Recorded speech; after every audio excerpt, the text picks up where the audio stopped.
लेकिन सर मैं आपसे जानना चाहूंगी, जब हम ग्लोबल स्पेस मार्केट की बात करते हैं, इस लॉन्चिंग के बाद कितना दबदबा भारत का बढ़ जाएगा? मैडम, रॉकेट लॉन्च हो गया है। अब हम बिल्कुल। जो वहां से अनाउंसमेंट हो रहे हैं उस पर ध्यान देते जी। हैं एक बार, फिर मैं आपके सवाल का जवाब दूंगा। जैसा कि आपने देखा कि एक होल्ड ऑन होने के बाद में 12:05 पे उन्होंने रॉकेट, और आप इस ठीक समय है खुद सर, देख रहे होंगे। मैं माफी के साथ। ठीक है, ठीक है, ठीक है, बोलिए सर जी। हाँ, अब आप बोलिए, आप क्या सवाल पूछ रहे हैं, मैं जवाब देता हूँ। जी सर लॉन्चिंग हो चुकी है, वो पल, वो जिस पल के साक्षी की मैं बात कर रही थी, वो पल हमारे सामने है। लॉन्चिंग हो चुकी है सर, अब भारत का दबदबा जब हम ग्लोबल स्पेस मार्केट की बात करते हैं तो कितना बढ़ने वाला है सर? अब देखिए, ये जो रॉकेट विक्रम 1 के नाम से इन्होंने लॉन्च किया है, इसका वेट जब हम कंपेयर करते हैं कि जो हमारे कलाम साहब जब प्रोजेक्ट डायरेक्टर थे, उन्होंने SLV-3 लॉन्च किया था, उस समय उन्होंने करीब 50 किलोग्राम का उपग्रह पृथ्वी की ऑर्बिट में छोड़ा था। और ये जो रॉकेट छोड़ा गया है, ये 400 किलोग्राम का उपग्रह 400 की वत्ता का कच्चा लेने में, आप इस समय जब स्टेज पे देख रहे हैं, इनका सेकेंड स्टेज भी प्रज्वलित हो गया है और कॉपी बुक के स्टाइल में ये रॉकेट जा रहा है। तब आप देख रहे हैं कि इन्होंने जो टेक्नोलॉजी यूज की है, विक्रम ने, इन्होंने इन्होंने अपने आप से कार्बन फाइबर का जो रॉकेट का जो खोल होता है, जिसको कि हम चैम्बर बोलते हैं, उन्होंने अपने ही लैब में, जिसको कि ये इन्फिनिटी बोलते हैं, वहाँ पे उन्होंने पूरा सेटअप किया। और ये पूरा रॉकेट उन्होंने वहाँ पे उसको बनाया। उसके बाद में उसको परीक्षण करने के लिए ग्राउंड में इस रॉकेट को हम लोग, ये लोग शार में लेके आए थे, श्रीहरिकोटा में, जहाँ पे उस रॉकेट का सफलतापूर्वक टेस्ट किया गया था। जब उसको बताया गया कि ये रॉकेट अब उड़ने में सक्षम है, तब उन्होंने दोबारा रॉकेट बनाया।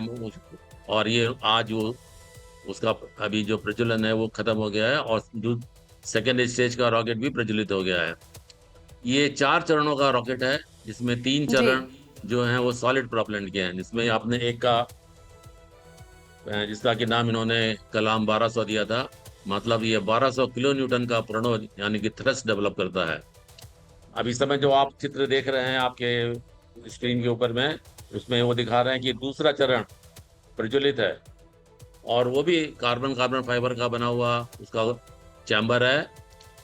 और 3 जो स्टेजेस हैं वो सॉलिड प्रोपेलेंट के हैं। जो चौथा स्टेज है उसमें 290 kilogram liquid propellant, monomethyl hydrogen और नाइट्रोजन टेट्राऑक्साइड N2O4 को यूज किया गया है। ये जो लिक्विड प्रोपेलेंट होता है, ये रॉकेट को कक्षा में बहुत सही विद इन 100 मीटर्स की दूरी में ले जाने में सक्षम होता है। और जैसे ही वो ऑर्बिट पकड़ लेगा, उसी हमें प्रक्षेपित हो जाएगा, ये इंजन अपने आप से बंद हो जाएगा। इस समय आप देख रहे हैं कि वो जो ग्राफिक दिखा रहे हैं, उसमें जी रॉकेट का सर। प्रज्वलन बंद हो गया है। मतलब सेकेंड स्टेज का रॉकेट जो है, उसका जो फ्यूल है, जो उसका सॉलिड प्रोपेलेंट है, वो समाप्त हो गया है, और ये अगला स्टेज उसका प्रज्वलित हो गया है। तो ये सारे सीक्वेंस जो है ये ऑटोमेटिक होते रहते हैं। उसके होने के बाद में जब ये पृथ्वी की 400 किलोमीटर की परिधि में पहुंच जाएगा, तब इसका जो लिक्विड प्रोपेलेंट है, जिसमें करीब 290 किलोग्राम ऑक्सीडाइजर और फ्यूल का सब यूज किया गया है, वो उसको एकदम करेक्ट ऑर्बिट में पहुंचा देगा। तो इस समय आप देख रहे हैं करतल ढंग से लोग बहुत आनंदित हो रहे हैं, क्योंकि ये प्रथम प्राइवेट सेक्टर का रॉकेट है जिसने कि सफलतापूर्वक, अब कुछ ही क्षण बाकी हैं, कुछ ही पल बाकी हैं, जबकि वो लोग आपको पता लगेगा कि इसका जो सैटेलाइट है वो पृथ्वी की कक्षा में प्रक्षेपित हो गया है। बिल्कुल। अब ये अच्छा, जो आप ग्राफ विनोद इस सर समय बहुत। इसमें जो आप ग्राफ देख रहे हैं, जी। इसकी जो लाइनें हैं वो प्रिडिक्टेड जी। हैं। और जो डॉट डॉट फ्लैश हो रहा है, मतलब इसमें चमक रहा है, ये रॉकेट की एक्चुअल पोजीशन है। ये हमको बताता है कि जो प्रिडिक्ट किया गया था, जो और इसको जो प्लाट किया गया था स्क्रीन के ऊपर में, रॉकेट उसी के ऊपर जा रहा है। इसको हमारी भाषा में, इसरो की भाषा में इसको बोलते हैं कॉपी बुक लॉन्च। तो ये बिल्कुल सही रास्ते में जा रहा है, और हमको उम्मीद है कि थोड़ी देर में ये ये अनाउंसमेंट होगा कि जो पृथ्वी की कक्षा में सही सही ओरिएंटेशन के साथ में और सही वेलोसिटी के साथ में प्रक्षेपित हो गया है। बिल्कुल। और इनकी जो एक अच्छा और सफलता है, ये रॉकेट के साथ साथ में आपको विजुअल भी दिखा रहे हैं। इनका हाँ जो जी ऑन सर। बोर्ड कंप्यूटर में से संबंधित जो कैमरा है, वो आपको एकदम साक्ष्य उसी समय आपको प्रस्तुत कर रहा है। ये भी एक उनकी बहुत बड़ी उपलब्धि है। ये देखिए, एक रॉकेट और प्रज्वलित हो गया है तीसरे स्टेज का, जिसकी आपने अभी फ्लेम देखी। तो ये एक बहुत बड़ी सफलता है, बहुत बड़ी सफलता, जिसको कि सफलता होने में करीब 46 साल लग गए। हमने हम्म। अपना पहला रॉकेट जो था, वो पहला जो रॉकेट था, हमने सफलतापूर्वक 1980 में छोड़ा था। वो भी एक जी। असफलता के बाद में, क्योंकि 1971 में पहला रॉकेट कलाम साहब की जो प्रोजेक्ट डायरेक्टर थे उसमें छोड़ा गया था। तो हमारी पहली सफलता आज के दिन 18 जुलाई 1980 में आई थी, और आज ही के दिन, आज ही के समय, कुछ घंटों का ही फर्क है, ये सफलता आने वाली है। हम उस क्षण का इंतजार कर रहे हैं। बिल्कुल। अच्छा, अब विनोद सर जरा ये भी बताइएगा, बहुत अच्छे से आपने स्टेजेस के बारे में बताया, लेकिन इसका नाम जो है वो मिशन आगमन क्यों रखा गया है? हर किसी के मन में ये उत्सुकता है। अब क्या इससे संदेश देने की कोशिश, ये भी जरा बताइएगा सर। आगमन, ये एक हिंदी या संस्कृत का आप शब्द कीजिए। जब आप किसी को घर में लाते हैं, या आप शादी करके बहू को घर में लाते हैं, तो आप क्या बोलते हैं? शुभ आगमन। ये हाँ। प्राइवेट सेक्टर का जो सेक्टर का जो रॉकेट है, ये आगमन कर रहा है, ये आने की कोशिश कर रहा है कि हम भी सक्षम हैं, पृथ्वी की कक्षा में सैटेलाइट को हम छोड़ सकते हैं। तो ये उन्होंने इसलिए से नाम दिया है, और उसको पहला नाम उन्होंने आगमन दिया है। इसका जो पहले उन्होंने जब रॉकेट लॉन्च किया था, जिसको कि हम सब ऑर्बिटल रॉकेट कह रहे थे, उसका भी उन्होंने एक नाम दिया था। उसका शायद उन्होंने नाम दिया था, याद नहीं आ रहा है मेरे को, शायद उड़ान या जो कुछ नाम दिया था। तो ये एक तरह इन्होंने जो लॉन्च किया है, इन्होंने सारे हमारे इसरो के बड़े बड़े जो वैज्ञानिक थे, उन लोगों का नाम लिया है। आप देखिए, इनका एक पेलोड में, एक पेलोड जो इनका है, उसमें उन्होंने एक बहुत माइक्रो स्ट्रक्चर बनाया है, जिसमें कि विक्रम विक्रम साराभाई, डॉक्टर कलाम, जी। और उनका उन्होंने रखा हुआ है पेलोड में। हम्म। और ये जो पेलोड है, इसमें इसके जो जो इसके मुख्य, ज्यादातर इसके पैरामीटर नापने के लिए ही इस्तेमाल होते हैं। बिल्कुल। और विनोद सर, क्योंकि प्रधानमंत्री नरेंद्र मोदी की तरफ से भी बधाई दी गई, उन्होंने कहा शुभ घड़ी आई, जिस बात का जिक्र आपने भी किया। अच्छा विनोद सर, ये भी बताइएगा, 2022 में विक्रम एस की लॉन्चिंग हुई थी। अब विक्रम 1 रॉकेट जो है वो लॉन्च किया गया है। इन दोनों के बीच का अंतर क्या है सर, डिफरेंस क्या है, जरा बताइएगा। क्या होता है, जब कोई रॉकेट बनाता है, तो उसमें जो बनने वाले इंजन है, जिसको कि हम स्टेज बोलते हैं, तो स्टेज बनाना एक बहुत बड़ा चैलेंज होता है।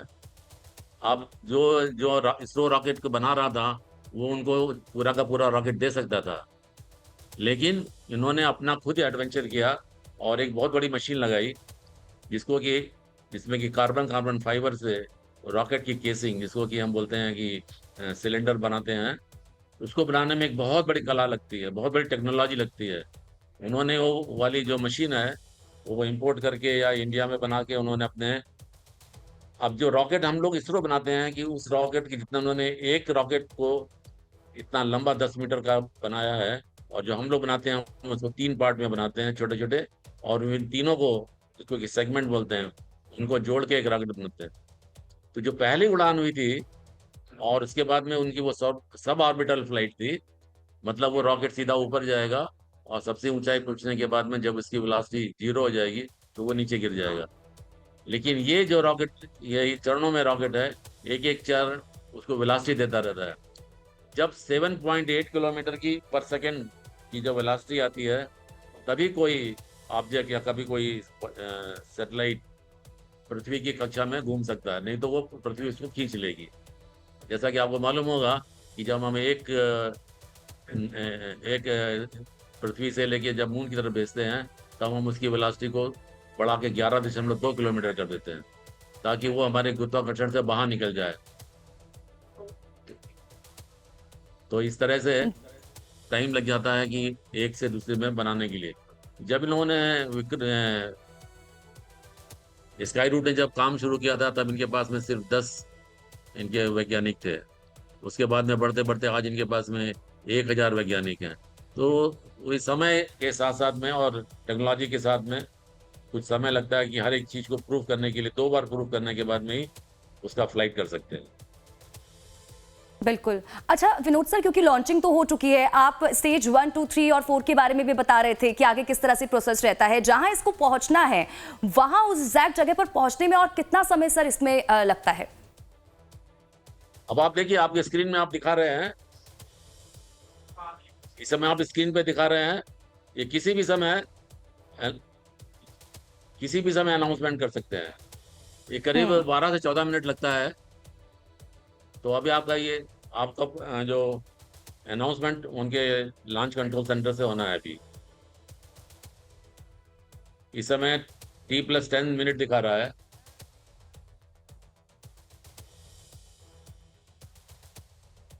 बिल्कुल। अच्छा विनोद सर, क्योंकि इस सफल लॉन्चिंग के बाद क्या ये कहा जा सकता है कि अब भारत में निजी स्पेस कंपनियों का अब नया दौर भी शुरू हो जाएगा?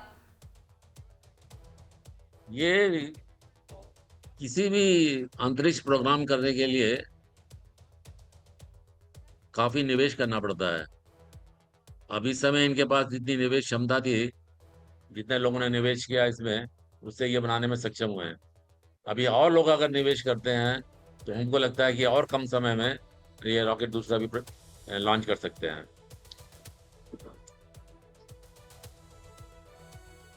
अच्छा तो विनोद सर, ये भी इन्होंने जो समझाइएगा जी। हाँ बोलिए। जी सर, इस हाँ बोलिए। मिशन का मैं आपसे समझना चाहूंगी, इस मिशन का आर्थिक महत्व क्या है, कितना बढ़ जाता है सर? यार, दो तरह के उद्देश्य होते हैं, दो तरह के गोल होते हैं। एक गोल होता है कि हम अपने पैरों पे खड़ा होना या स्वदेशी हो गए। दूसरा क्या रहता है कि हमको इसको लॉन्च करने से हमको कितना आर्थिक फायदा होगा। अब जैसे इसरो का जो मुख्य उद्देश्य है, वो उद्देश्य आर्थिक कमाना नहीं है। जो भी हम लोग लॉन्च करते हैं उसमें सिर्फ गवर्नमेंट की जो नीड्स हैं उनको पूरा करने जी। के लिए लॉन्च होता है। अब जब कोई प्राइवेट कंपनी अगर पैसा निवेश करेगी तो उसको लगेगा कि जितना पैसा निवेश किया गया है उसका 2 गुना या 3 गुना उसको मिलना चाहिए, तभी वो काम करेगा। अब जैसे इन्होंने लॉन्च किया है, अब इनको बहुत सारे फॉरेनर प्लेयर्स मिल जाएंगे जो कि बोलेंगे कि हमारी 400 किलोग्राम की सैटेलाइट को आप अर्थ की ऑर्बिट में पहुंचाइए। जबकि इसरो ये काम बहुत कम करता है। ये तभी करता है जब इनको रॉकेट की क्षमता ज़्यादा है और हमारा पेलोड कम है, इसलिए उसको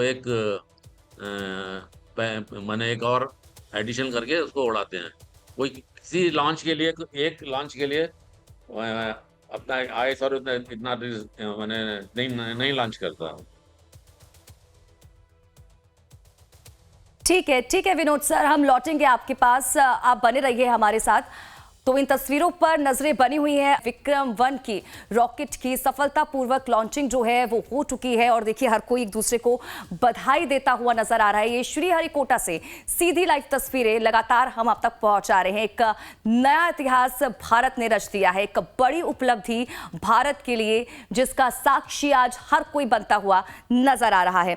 देखिए इस अगर रॉकेट की बात करें तो ये रॉकेट देखिए पूरी तरह से भारत में डिजाइन और विकसित किया गया है और इस मिशन का उद्देश्य, मिशन आगमन इसका नाम दिया गया है। इस मिशन का उद्देश्य लो अर्थ ऑर्बिट यानी कि लियो में छोटे उपग्रहों को स्थापित करने की क्षमता का प्रदर्शन करना है। अब मिशन क्योंकि सफल हो चुका है, लॉन्चिंग हो चुकी है, तो इस सफल होने के बाद भारत वैश्विक निजी लॉन्च मार्केट में और मजबूत दावेदार बन जाएगा।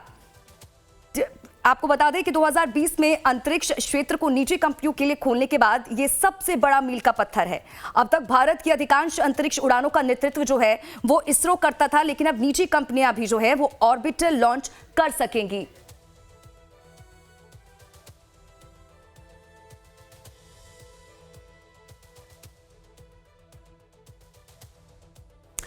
तो लगातार हमारे साथ गेस्ट जुड़े हुए हैं। विनोद श्रीवास्तव सर हैं, पूर्व वैज्ञानिक हैं इसरो के, वो हमारे साथ जुड़े हुए हैं। विनोद सर, जरा आपसे अब ये भी समझना चाहूंगी क्योंकि जिस तरह से सफलतापूर्वक लॉन्चिंग इसकी हो चुकी है, लेकिन अब इस रॉकेट और अब उसके पेलोड की निगरानी अब जो है वो कैसे होगी सर, ये भी जरा बताइएगा। किस तरह से इस पर निगरानी रखी जाएगी पल पल, ये प्रोसेस किस तरह से रहता है? जब कोई भी सैटेलाइट जब इसको लॉन्च करते हैं तो जो उनका मिशन कंट्रोल रहता है, क्योंकि सैटेलाइट जब ऑर्बिट में घूमती है तो अपने यहाँ से वो टेलीकास्ट करती रहती है, जो सिग्नल्स हैं अपनी पोजीशन के बारे में, उसमें जो भी वहाँ पे गणना की जा रही है उनको ग्राउंड स्टेशन में भेजते रहते हैं। तो जैसे कि हमारे पास में इसरो के पास में हमारा जो ग्राउंड स्टेशन है वो पीएसएलवी के लिए और जीएसएलवी के लिए दो अलग जगहों में है। जैसे कि कंट्रोल सेंटर हासन में एक है और एक बेंगलोर में है। इसी तरह इनका जो कंट्रोल सेंटर है जहाँ से ये मिशन करते रहेंगे, ये हमारे ख्याल में इनका जो हेडक्वार्टर है हैदराबाद में, वहाँ पर ये पूरा डेटा वो रिसीव करते रहेंगे।